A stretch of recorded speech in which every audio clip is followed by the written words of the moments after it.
નમસ્કાર દર્શક મિત્રો, વડોદરા ટુડે ન્યૂઝમાં આપનું સ્વાગત છે।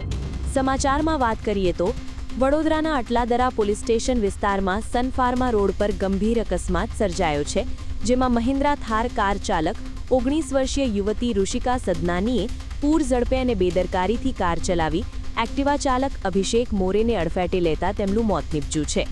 અલકાપુરીની રહેવાસી આરોપી યુવતી દુમાડના રિસોર્ટથી પોતાની બહેનપણીઓને મૂકવા જઈ રહી હતી, ત્યારે ભીમ તળાવના નાકા નજીક નાયરા પેટ્રોલ પંપ પાસે આ અકસ્માત સર્જ્યો હતો। આ મામલે પોલીસે ભારતીય ન્યાય સંહિતા અને મોટર વાહન અધિનિયમ હેઠળ ગુનો નોંધી આરોપી યુવતીને હસ્તગત કરી કાયદેસરની કાર્યવાહી હાથ ધરી છે। ગઈકાલ રાત્રે લગભગ 1 થી 2ના ગાળા દરમિયાન અટલાદરા પોલીસ સ્ટેશન વિસ્તારમાં સન ફાર્મા રોડ ઉપર નાયરા પેટ્રોલ પંપવાળું જે કટ છે એમાં 3 યુવતીઓ જે લગ્ન પ્રસંગ પૂરો કરીને ઘરે જતી હતી એ વખતે અભિષેક મોરે કરીને જે વ્યક્તિ છે જે એક્ટિવા ચાલક હતા એમની સાથે આ ગાડી અથડાતા એ વ્યક્તિનું ત્યાં માર્ગ અકસ્માત થયેલું છે અને એ સંદર્ભે અટલાદરા પોલીસ સ્ટેશનમાં ગુનો દાખલ કર્યો છે। આ ફેટલ એક્સિડન્ટની અંદર ગાડીમાં 3 યુવતીઓ હતી।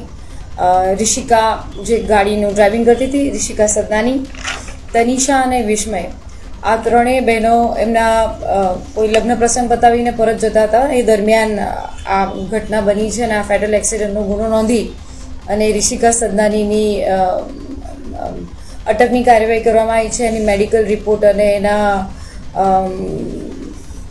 અન્ય પરીક્ષણ પણ કરવામાં આવેલા છે। અત્યારે એની અટકાયત કરવામાં આવેલી છે। આ થાર ગાડી અત્યારે હાલ જે ઋષિકા સદનાની છે જેની ઉંમર વર્ષ 19 છે અને એના બધા કાગળ એના જે આરસી બુક છે એની બધાની જે એ પણ ચેક કરવામાં આવ્યું છે કે આના મૂળ માલિક છે કોણ, એના આધારે પછી જે મૂળ માલિક છે એનું પણ શું રોલ છે એમાં અમે તપાસ આગળ કરીશું।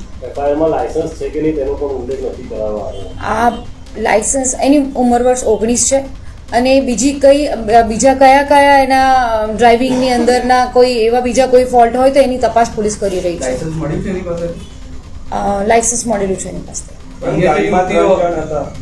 અન્ય જે યુવતીઓ હતી એમનું કોઈ પરીક્ષણ કરવામાં આવ્યું છે? એ નશામાં હતી? હા, 3 યુવતીઓનું પરીક્ષણ કરવામાં આવેલું, 3ના મેડિકલ રિપોર્ટ કરવામાં આવ્યો હતો, પણ જે ડ્રાઇવિંગ કરતી હતી એ મહિલાને અમે અટક કરેલી છે। બાકી જે અન્ય એની મિત્રો છે એ એના અન્ય બહેનપણી છે એના લગ્નના પ્રસંગ પતાવીને એ પરત આવી રહ્યા હતા અને આ જે બીજી બહેનપણી છે વિસ્મય પટેલ એના ઘરે મૂકવા જઈ રહ્યા હતા, જેનું ઘર ત્યાં હતું। એ દરમિયાન આ ઘટના બની છે। અને જે આરોપી છે ઋષિકા, એ શું કરે છે? ઋષિકા એ ફર્સ્ટ યરમાં અભ્યાસ કરે છે, એની ઉંમર વર્ષ 19 છે। પહેલા વર્ષમાં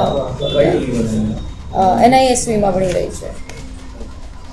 આ મામલે હવે અટલાદરા પોલીસ મથકે કઈ કલમ હેઠળ ગુનો નોંધવામાં આવ્યો છે? શું કાર્યવાહી છે? BNS ની કલમ 281, 106, MV એક્ટની કલમ 177, 184 પ્રમાણે ગુનો નોંધવામાં આવેલો છે અને અટલાદરા પોલીસે આની તપાસ કરી। અમારા પોલીસ વિભાગ તરફથી અમે ચોક્કસ કહીશું કે જે પણ છે એની બહુ ન્યાયિક તપાસ થશે અને આ જે છે એના તપાસના કાગળિયા જે હોય તપાસની કાર્યવાહી છે એ પણ વ્યવસ્થિત કરવામાં આવશે અને આ જે મૃતક છે એને સંપૂર્ણ ન્યાય મળે એવી પોલીસ સચોટ તપાસ કરશે।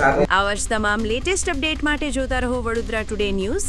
નવું વર્ષ એટલે કે વિક્રમ સંવત 2082ના શરૂઆતથી વડોદરા ટુડે ન્યૂઝ ચેનલના ગુજરાત રાજ્યના તમામ શહેરના, તાલુકા, જિલ્લાના દર્શક મિત્રોને ખાસ વિનંતી કે અમારા વડોદરા ટુડે ન્યૂઝના તમામ સમાચાર જોવા માટે હવે અમારા ફેસબુક, યુટ્યુબ, ઇન્સ્ટાગ્રામના પેજને લાઇક કરો, શેર કરો, સબસ્ક્રાઇબ કરો અને કોઈપણ સમાચાર અને જાહેરાત અને તમારા વિસ્તારમાં કોઈપણ જાતની ગેરકાયદેસર પ્રવૃત્તિઓ ચાલતી હોય અને ભ્રષ્ટાચારની પોલ ખોલવી હોય તો અમારા વોટ્સએપ નંબર 9687328624 અથવા તો 9687906224 પર સંપર્ક કરવા વિનંતી।